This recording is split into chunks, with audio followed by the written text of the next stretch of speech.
Okay, we'll start with this. The latest from unbeaten up-and-comer in the bantamweight division, Puerto Rican prospect Crystal Rosado, the protege of Puerto Rican legend Amanda Serrano, who took to her social media and said, "Fourth professional fight in Orlando, Florida. I work to be prepared for any challenge. Thanks to Amanda Serrano, Jordan Maldonado, most valuable prospects, Celsius, and everyone working to make this fight a reality. We look forward to your support."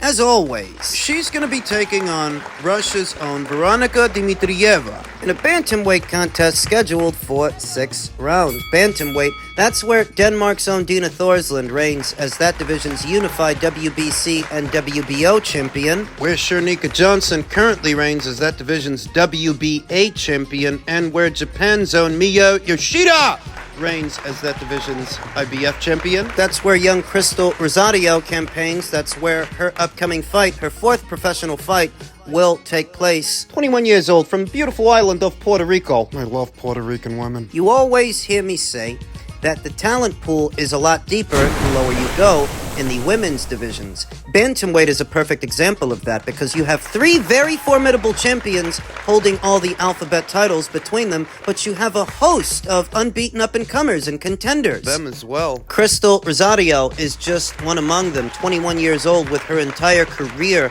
ahead of her. This is more or less what I meant when I said that with so many people concerned about Saudi Arabian involvement in the sport moving forward, how will this affect the women boxers given the difference in customs from Saudi Arabia over to the United States, the East versus West, and the different philosophies, ideologies? This is an example of what I meant. This is a small show set to go down in Florida, where the weather's hot and so are the women. Right. And it's in these smaller shows where a female fighter like a Crystal Rosado can have an opportunity to continue to develop and continue to fight, continue to round out as a fighter, building herself up in the process, that just because the Saudis want to buy up all the big names and all of the big fights, they want to host them. And they can. That will not eliminate the domestic boxing scene here in America or across the pond in the United Kingdom, that it's in that domestic boxing scene where female fighters can continue to flourish. The Saudis hosting all the big fights doesn't eliminate the need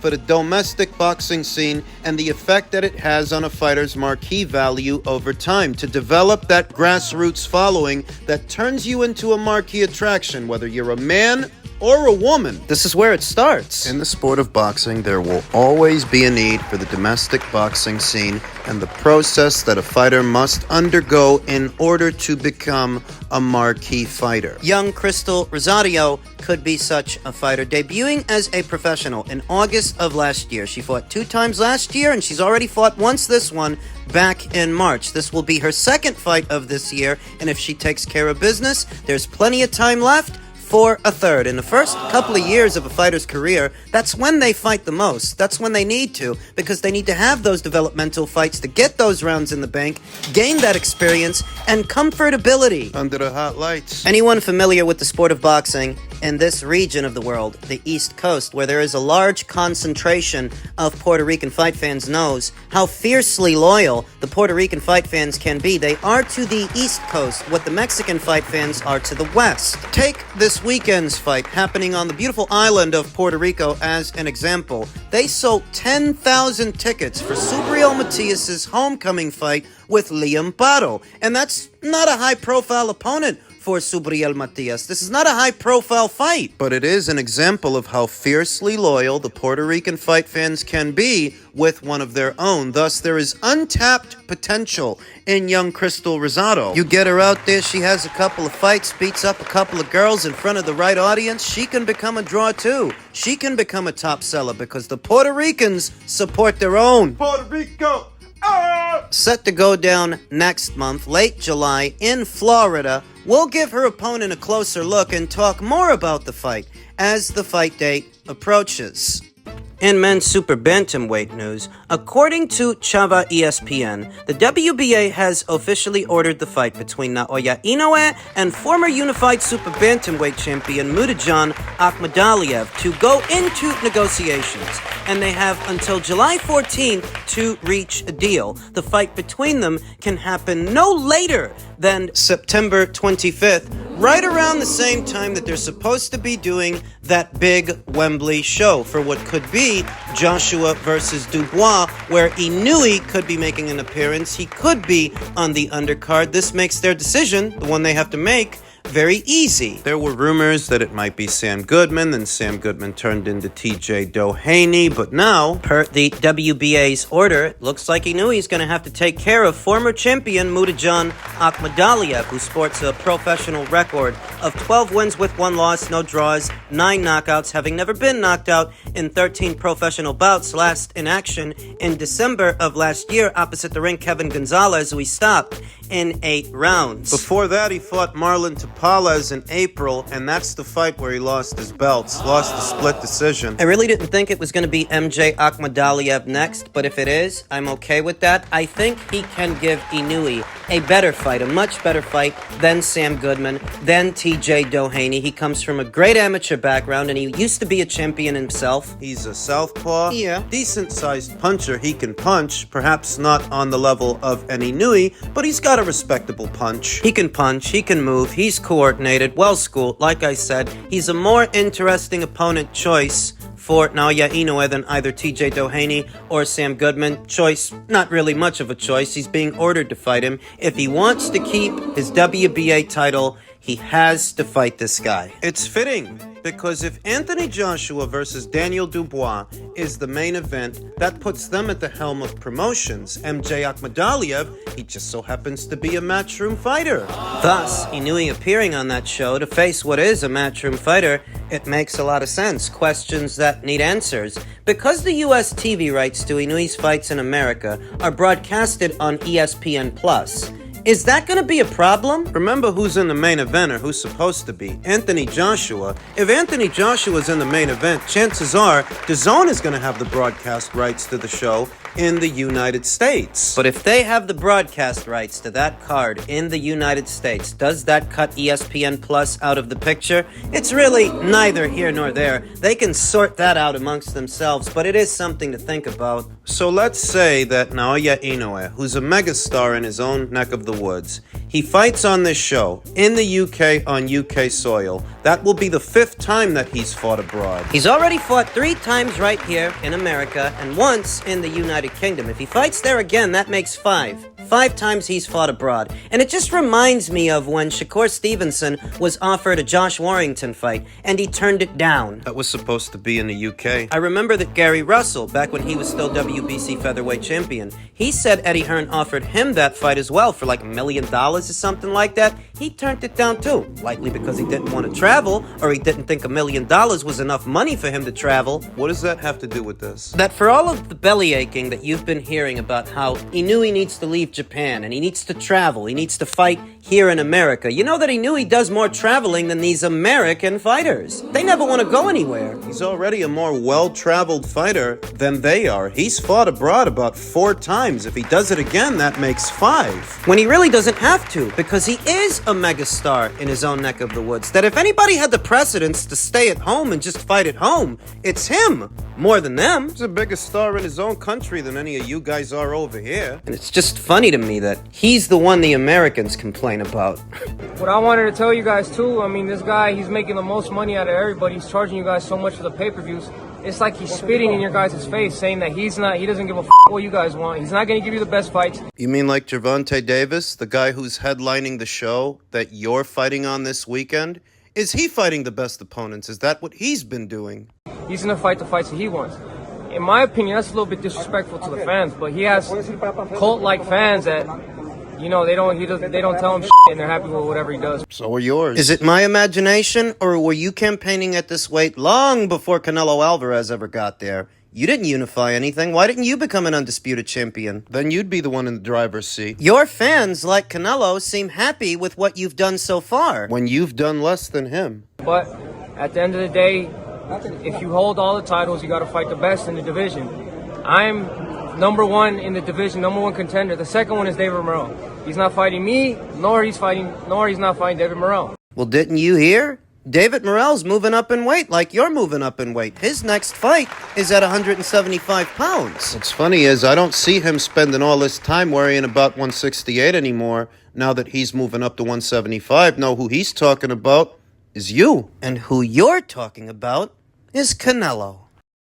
So it makes no sense. How is he going to call himself the champion and have all these belts if he doesn't fight the number one or the number two guys?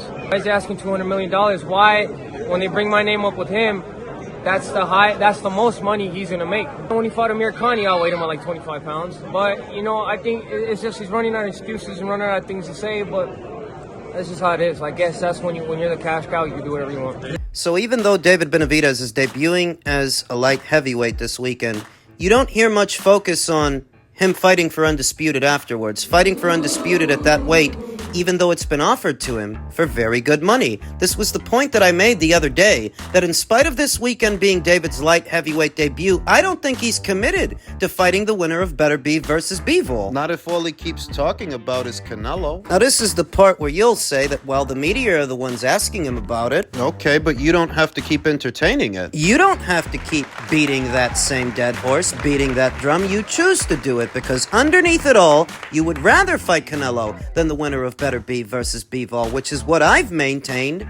throughout. Why? The Why? old saying Why? goes Why? that you have to beat the man to be the man. Well, if Canelo's the man, Dmitry Bivol already beat him. This weekend, you're moving up to Dmitry Bivol's weight. Shouldn't you be focused on him? For bellyaching about the same thing for weeks and weeks and months on end. If you're not getting anywhere, then why are you still spending this much time on it? It's because of what I told you. He doesn't really want the winner of Bivol versus Beterbiev, even if there's very good money and even if it's for Undisputed. The same as Canelo. The same as that fight would be. It's the gaslighting that gets me, because you think this is about belts for David. You think that's what this is really all about. David, you could have fought for belts long before Canelo got to super middleweight. You had your chance. You had a head start. You were there before him. You lose your belt 2 times fucking around. Canelo comes down to the weight. He campaigns there. He does all the legwork, all the heavy lifting. Fights all the champions. The ones you should have fought, and now you think he's on your time, on your schedule. That's your problem. You don't tell the whole story. Your fans don't either. I'd hope that Canelo Alvarez fights David Benavidez next. I would like to see that, but if he doesn't... Tough titty. Tough break, kid. You snooze, you lose. You only pretend it's about the belts to appeal to the fans. The plot hole in your story is that if you can't fight for Canelo Alvarez's belts for whatever reason, you can fight at 175 for those belts. That's been offered to you already. Everybody knows.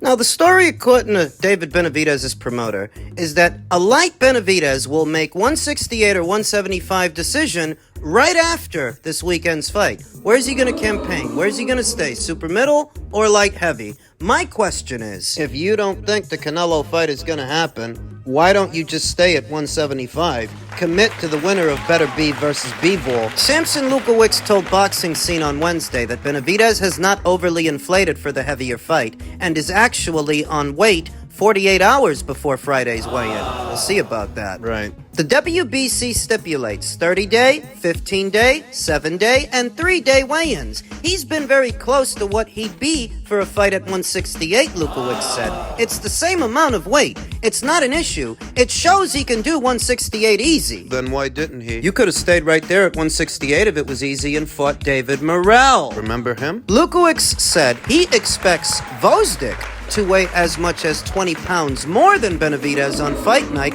after the fighters rehydrate from their official Friday morning weigh-ins. I don't know if Benavidez being so slim is a mistake or not. We'll find out, but it's an issue, Lukowicz said. It shows 168 is natural to him. He's training in Miami with the sweating and the warmth and the weight loss. It is what happened. I'm not worried about it because he's a professional and he knows what he's doing, but it shows he's able to go right back to 168. Then he should have stayed there. He could have fought David Morrell there, or maybe Christian Mabili. I remember his father said they wanted to fight Christian Mabili. The information heightens the intrigue into what Benavidez will choose after the bout. He can either maintain the pressure on Alvarez, who turns 34 next month, or opt to position himself for the winner of Beterbiev versus Bivol. Well, you're spending so much time trying to reassure the media that David can go back to 168. It sounds like you've already made your decision. You know that I have a standing bet with one of David Benavidez's biggest fans,